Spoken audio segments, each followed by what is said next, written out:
চিরপ্রতিদ্বন্দ্বিতার match আবারও এক পেশে জিততে চলেছে ভারত। চ্যাম্পিয়ন্স ট্রফি থেকে বিদায়ের শঙ্কায় পাকিস্তান।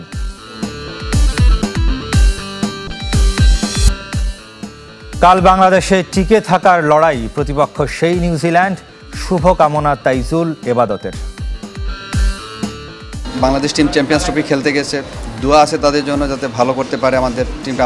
আমরাও অপেক্ষা করতেছি যাতে বাংলাদেশ টিম ভালো করবে, ভালো ভালো ম্যাচ জিতবে। বিপিএল বিতর্ক এখনো চলমান। 1 টাকাও পাননি চিটাগং অধিনায়ক মিথুন, বকেয়া host ইয়াশারও। Did you get your payment, full payment? No, not yet. চিরপ্রতিদ্বন্দ্বিতার দ্বৈরথে আবারও ব্যর্থ পাকিস্তান ব্যাটাররা। মাত্র 242 রানের টার্গেট দিয়েছে ভারতকে। রোহিত শর্মার দলের সবশেষ সংগ্রহ 1 উইকেটে 57 রান। দুবাই আন্তর্জাতিক ক্রিকেট স্টেডিয়ামে টস জিতে ব্যাট করতে নেমে 47 রানে 2 উইকেট হারায় পাকিস্তান। তৃতীয় উইকেটে 104 রানের জুটি গড়েন মোহাম্মদ রিজওয়ান এবং সৌদ শাকিল। তবে তাদের ধীরগতির ব্যাটিং দলের রানের গতি কমিয়ে দেয়। 63 বলে ইনিংসের একমাত্র 50 পূর্ণ করেন সৌদ শাকিল। রিজওয়ান ফিরেছেন 77 বলে 46 রান করে। এরপর আর কেউই বড় স্কোর করতে পারেননি। 2 বল আগে 241 রানে অল আউট হয় পাকিস্তান। কুলদীপ যাদব 3 এবং হার্দিক পান্ডিয়া 2 উইকেট নিয়েছেন। জবাবে ভারতের শুরুটা ভালো হলেও শাহিন শাহ আফ্রিদি তার ট্রেডমার্ক ডেলিভারিতে ফিরিয়েছেন প্রতিপক্ষ অধিনায়ক রোহিত শর্মাকে। এই মুহূর্তে দুবাই থেকে এই ম্যাচের সবশেষ খবর জানাতে সরাসরি যুক্ত হচ্ছেন সহকর্মী আরিফুল ইসলাম। দেখুন, ক্রিকেট অনিশ্চয়তার সেখান থেকে আমরা বলতে পারি সম্ভাবনা রয়েছে।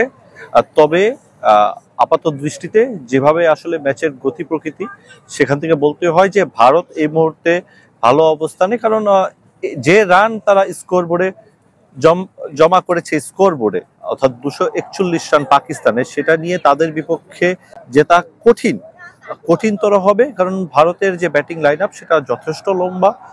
রোহিত শর্মা শুরুতে ফিরেছেন, কিন্তু শুভমান গিল তিনি রয়ে গেছেন। শুভমান গিল আগের ম্যাচের সেঞ্চুরিয়ান। তার আগের ওয়ানডের কথাও যদি বলি, সেখানেও তিনি সেঞ্চুরি করেছেন। আজকের ম্যাচে এমনটা হতো না পাকিস্তানও ভালো শুরু পেয়েছিল এই স্নায়ু চাপের ম্যাচে। ইনফ্যাক্ট 41 রান উঠে যাচ্ছিল স্কোর বোর্ডে। তখন বাবর যেটা করেছেন যে একটু খোঁচা দিয়ে খেলা অক্ষর প্যাটেলকে। প্রথম বল ইমামুল হকের কথা বলতে পারি। ইমামুল হক তিনি 1 রান নেওয়ার জন্য নিজের উইকেটটা বিলিয়ে দিয়েছেন। তারপর একটা পার্টনারশিপ হলো 100 রানের। তখন রিজওয়ান যখন আউট হলেন, সৌদ শাকিল একটা বড় শট খেললেন। ওই তার পরপরই যখন অপর প্রান্তের ব্যাটার সেটেলড না হলো না বাউন্ডারি, উইকেটটা বিলিয়ে দিয়ে আসলেন এবং এরপর যেটা হলো পুরো ব্যাটিং লাইনটাই কোলাপস করলো। 241 রান পাকিস্তানের জন্য অবশ্যই কঠিন। তবে ক্রিকেট যে অনিশ্চয়তার, সেটার কথা আরো একবার বলবো, এটার উপরই আসলে এই ম্যাচের আশা। এদিকে কাল বাংলাদেশের বাঁচা মরার লড়াই, প্রতিপক্ষ দুরন্ত ফর্মে থাকা নিউজিল্যান্ড। এই ম্যাচ হারলেই আসর থেকে ছিটকে যাবে টাইগাররা। রাওয়ালপিন্ডি স্টেডিয়ামে ম্যাচটি শুরু হবে যথারীতি বিকেল 3টায়। গেল বছর যে রাওয়ালপিন্ডিতে পাকিস্তানকে হারিয়ে ইতিহাস লিখেছিল বাংলাদেশ, সেখানে এবার নতুন চ্যালেঞ্জ। তবে ফরম্যাটের মতো পাল্টে গেছে প্রতিপক্ষ। চ্যাম্পিয়ন্স ট্রফির সেমির আশা টিকিয়ে রাখার মিশনে ব্যাকফুটের নাজমুল শান্তর দল। টিম ম্যানেজমেন্টের চিন্তার কারণ টপ অর্ডার, সাথে ছন্দে ফেরার চ্যালেঞ্জ বোলিং ইউনিটের। পিন্ডির উইকেট বিবেচনায় মুস্তাফিজের কপাল পুড়লেও অবাক হওয়ার কিছুই থাকবে না। সেক্ষেত্রে একাদশে ফিরতে পারেন নতুন পেস সেন্সেশন নাহিদ রানা। আর মাহমুদুল্লাহ ফিট থাকলে মধুর সমস্যায় পড়তে হবে ম্যানেজমেন্টকে।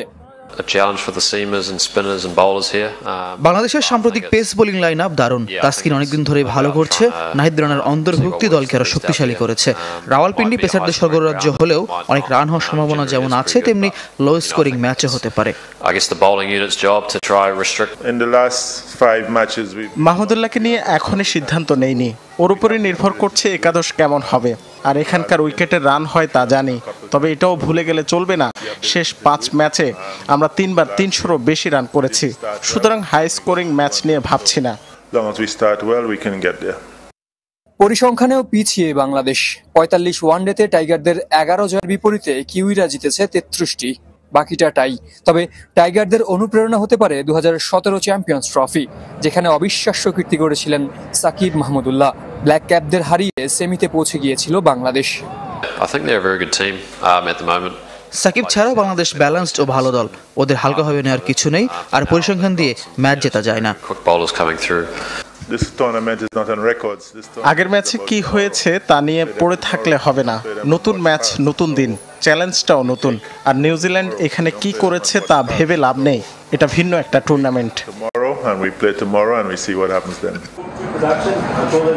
পরিসংখ্যান আর পরিস্থিতি নিজেদের অনুকূলে না থাকলেও রাওয়ালপিন্ডির গ্যালারি থাকবে টাইগারদের পক্ষেই। ইনজুরির কারণে দীর্ঘদিন জাতীয় দলের জার্সি গায়ে দিতে পারেননি এবাদত হোসেন। তবে চ্যাম্পিয়ন্স ট্রফিতে গ্রুপের শেষ 2 ম্যাচের জন্য শুভ কামনা জানিয়েছেন এই ডানহাতি পেসার। আর রাওয়ালপিন্ডির উইকেট স্পিনারদের জন্য সহজ না হলেও রিশাদ মিরাজদের ওপর আস্থা রাখছেন তাইজুল ইসলাম। এখানে হাই স্কোরিং ম্যাচ হবে, এখানে শুধু যে বলারদের দায়িত্ব তা না, ব্যাটসম্যানদেরও অনেকটা দায়িত্ব আছে। তো আমরা যদি ভালো টিম কম্বিনেশনে মানে ভালো একটা খেলতে যাই তাহলে হয়তো বা আমরা ভালো কিছু করতে পারি এবং টিম ভালো করবে, ভালো ভালো ম্যাচ জিতবে, আমরা প্রাউড ফিল করব তাদেরকে নিয়ে। তো জিনিসটা হচ্ছে দোয়া করবেন সবাই বাংলাদেশ টিমের জন্য। পেসারদের স্বর্গরাজ্য হিসেবে খ্যাতি থাকলেও রাওয়ালপিন্ডির উইকেটে এখন ঘাস নেই বললেই চলে। তাই বাংলাদেশ নিউজিল্যান্ড ম্যাচ হতে পারে রান বন্যার। অনানুষ্ঠানিক আলোচনায় এমনটাই জানিয়েছেন কিউরেটর টনি হ্যামিং। তার দাবি, দিন রাত্রির তাপমাত্রার ভিন্নতার কারণে টস জিতে ফিল্ডিং করা দল সুবিধা পাবে। শোয়েব আখতারের ঘরের মাঠ রাওয়ালপিন্ডি। 1992 সালে যাত্রা শুরুর পর থেকেই পেসারদের স্বর্গরাজ্য। 2020 সাল পর্যন্ত যে গ্রাউন্ডের গড় রান ছিল 250। আধুনিক ক্রিকেটের সঙ্গে তাল মেলাতে 2021 থেকে ধীরে ধীরে বদলাতে থাকে পিন্ডি স্টেডিয়াম। ঘাস ছেটে ফেলে রূপ দেওয়া হয় ব্যাটিং প্যারাডাইসে। তাই তো 2023 এসে গড় রান 1 লাফে বেড়ে দাঁড়ায় 310-এ।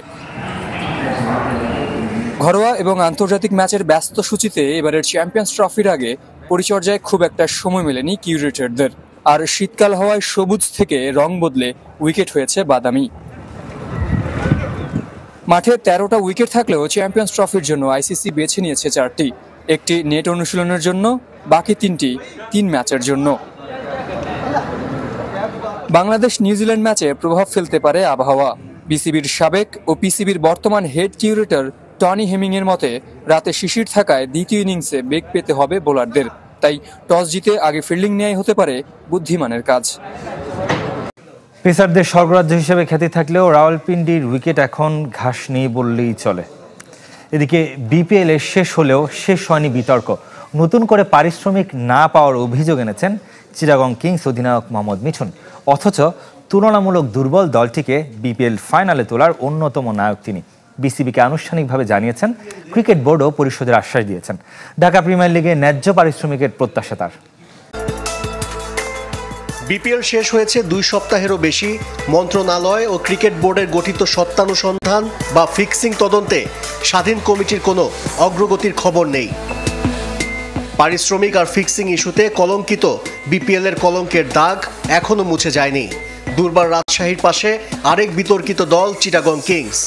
দলকে ফাইনালে তোলা অধিনায়ক মোহাম্মদ মিঠুনকে 1 টাকাও পারিশ্রমিক দেননি দলটির কর্ণধার সামির কাদের চৌধুরী। ক্রিকেটার ভেদে 25 থেকে 50% টাকা পরিশোধ করলেও অধিনায়ক শতভাগ উপেক্ষিত। বিসিবিকে আনুষ্ঠানিকভাবে অভিযোগ জানিয়েছেন মোহাম্মদ মিঠুন। ফ্র্যাঞ্চাইজি পরিশোধ না করলে ক্রিকেট বোর্ড টাকা দিবে বলে আশ্বাসও দিয়েছে তাকে। পরিশ্রম করে ন্যায্য টাকা না পেয়ে হতাশ এই ক্রিকেটার এখন তাকিয়ে আছেন ঢাকা প্রিমিয়ার লিগের দিকে। আসলে টিমের প্রতি প্লেয়ারদের খুব বেশি প্রত্যাশা থাকে না, তারা টাইম মতন আমাদের পেমেন্টটা দিয়ে দেওয়া এবং খেলা চলাকালীন সময় যেই ফ্যাসিলিটিসগুলো প্লেয়ারদের বেসিক নিডস যেইগুলো, সেই নিডসগুলো পূরণ করলে আমরা খুশি। এ নিয়ে সামির কাদেরের সাথে যোগাযোগের চেষ্টা করা হয়, তবে তিনি ফোন ধরেননি। এর আগে বিপিএল এর মাঝপথে পারভেজ হোসেন ইমনকে কোনো পারিশ্রমিক না দিয়ে সমালোচিত হয়েছিলেন তিনি। এমনকি আমার টাকা গাছে ধরে না বলে বেফাঁস মন্তব্য করে বিতর্ক উস্কে দেন। যদিও পরবর্তীতে ক্ষমা চেয়েছেন বলে জানিয়েছিল বিসিবি। পারিশ্রমিক সহ পেশাদারিত্বের অভাবের কারণে দেশের ঘরোয়া ক্রিকেট আরও নাজুক হচ্ছে বলে মনে করেন Mohammad Mithun. To be honest, আমি ঘরোয়া লিগে কোনো ইমপ্রুভমেন্ট দেখছি না। আপনি যদি সেটা বিপিএল বলেন, ডিপিএল বলেন, এখানে প্রতিনিয়ত আপনি যদি অনেস্ট অ্যান্সার দেন তাহলে প্রতিনিয়ত নিচের দিকেই যাচ্ছে। অতীতের অন্ধকার থেকে পরের আসরে বের হতে পারবে কি ক্রিকেট বোর্ড এবং বিপিএল